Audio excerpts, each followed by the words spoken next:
Welcome to the second match of the first set of playoffs in the Oreburgh Gate Draft League. This set featuring Sir Roland's team, which is Gulf Coast Early Birds, versus Noel's team, my Coronet, Noel being me. This is a 1-0 score so far for Noel of the set. So Noel does have to win one more match to make it to the next round of playoffs. Sir Roland has to win one, and then it would take to a match 3 to see who the victorious person is in this set. There have been some changes from last match. We see Feebas, Torcat, and Arkin taken out for Curlia, Honedge. Arkin's still there. Curlia and Honedge come in, and Feebas and Torcat are removed. So interesting additions to this team.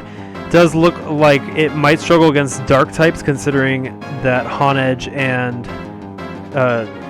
Duosian both get harmed by dark types. Curlia has fairy typing, so actually it's neutral. But so this team looks interesting. Also slower, so maybe some trick room stuff going on. And no changes on Noel's team. So the Z Pokemon in this battle is just Apom with Z attack, since Torcat and Feebas are both gone. So we will see how these changes affect the matchup and how this battle goes. So let's begin. So in terms of leads, we have Anime Girl the Curlia and II the Apom. Curlia is going to trace that skill link, and II goes for the switcheroo, causing Curlia to get a Choice Scarf, and Curlia goes for the Trick Room, but it can't really go for Trick Room again because of Choice Scarf, so Sparky Jr. comes out, and II is going for the knockoff. That's going to remove Flame Orb from Sparky Jr., removing some of its wall-breaking capabilities, and Geometry, the Nose Pass, comes out, taking that Ice Fang pretty comfortably. Roselia, Flower, is going to come out to take on Geometry, who sets up a Stealth Rock. Geometry, being faster, is able to Volt Switch out of there as well, being faster thanks to the Trick Room at least. And Wichita the Murkrow comes in. Toxic Spikes are now up on Noel's side of the field, so both sides have hazards. And Pre-Aegislash the Honedge is going to come in, and Wichita goes for that Calm Mind, raising its special attack and special defense. A Dark Pulse is going to be enough to take out Pre-Aegislash the Honedge, and the score is now 5-6. Anime Girl the Curlia comes back in. As we know, it is Choice Scarfed. And, Dark Pulse is going to do big damage, 78%.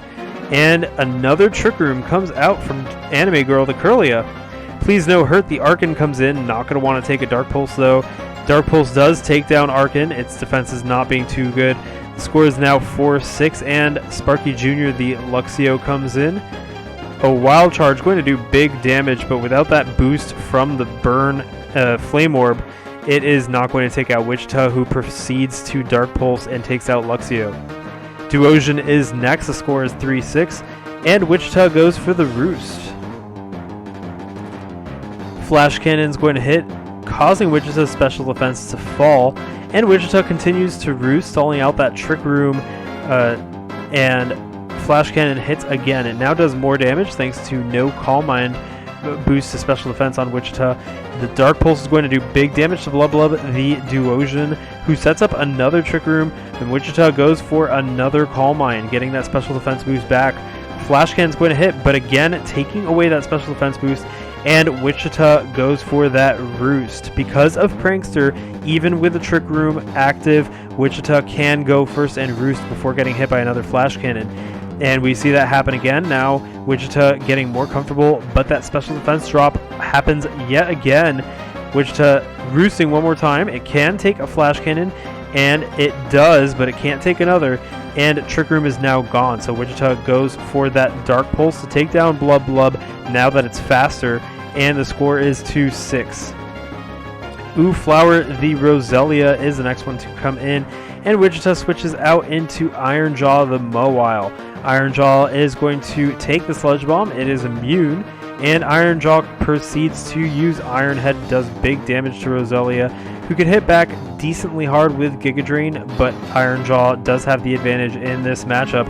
Another Iron Head is enough to take down Roselia, and the last Pokemon is Curlia, but due to the fact that Curlia has 10 HP, once it comes out on the Stealth Rock, it does go down, and that is the match. It's a 6-0 score for my Coronet, which is Noel's team, over Sir Roland's team, Gulf Coast Early Birds.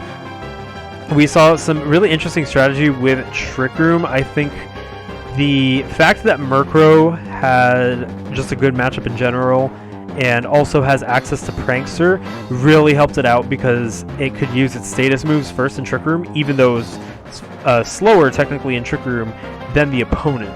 So that really helped Murkrow out, who's kind of the star of the show in Noel's team.